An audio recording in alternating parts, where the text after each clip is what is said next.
বন্যার রান্নাঘরে আপনাদের জন্য থাকছে স্পেশাল পেঁপের জুস। সহজে এটা তৈরি করে নেওয়া যায়। হ্যালো এভরিওয়ান, আসসালামু আলাইকুম। সবাই কেমন আছেন? আশা করি ভালো আছেন।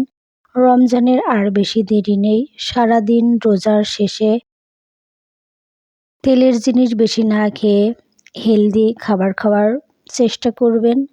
এই জন্যই আজকে আপনাদের সঙ্গে জুস রেসিপিটি শেয়ার করব। তো এখানে পাকা পেঁপে নিয়ে নিয়েছি, একদম ফ্রেশ গাছের তরতাজা পেঁপে। তো পেঁপে কেটে নিয়েছি ছোট টুকরো করে, যত ছোট টুকরো করে নেওয়া যায়। ব্লেন্ডারের জারে কেটে রাখা পেঁপেগুলো অ্যাড করব এবং সেই সাথে অ্যাড করব পরিমাণ মতো চিনি। এখানে কে কেমন মিষ্টি পছন্দ করেন সেই অনুযায়ী অ্যাড করবেন এবং পেঁপেটা কেমন মিষ্টি তার উপরে নির্ভর করবে।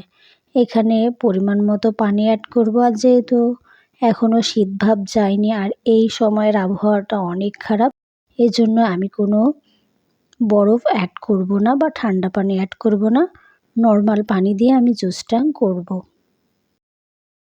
এটা খুব সহজে তৈরি করে নেওয়া যায়। তো আপনাদের কাছে রিকোয়েস্ট থাকবে, আপনারা রোজা রেখে সারাদিন পর তেল মশলার জিনিস বেশি না খেয়ে হেলদি খাবার খাওয়ার চেষ্টা করবেন।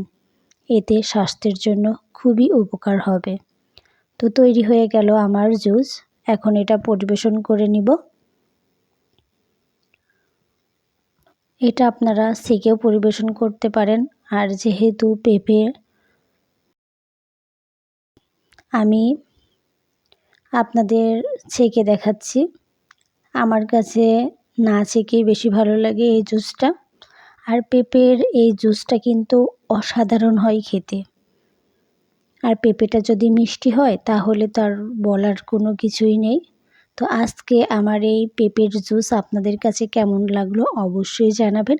আর ভালো লাগলে আপনারা বাসায় এভাবে জুস বানিয়ে সবাই মিলে খাবেন। ছোটদের এভাবে আপনারা বাসায় জুস তৈরি করে দেওয়ার চেষ্টা করবেন।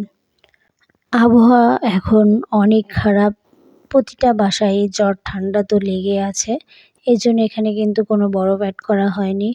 রমজানের সময় অনেকটাই আবহাওয়া একটু চেঞ্জ হয়ে যাবে, তখন আপনারা সামান্য বরফ অ্যাড করে জুসটা বানানোর চেষ্টা করবেন। এতে খেতে আরও টেস্ট হবে।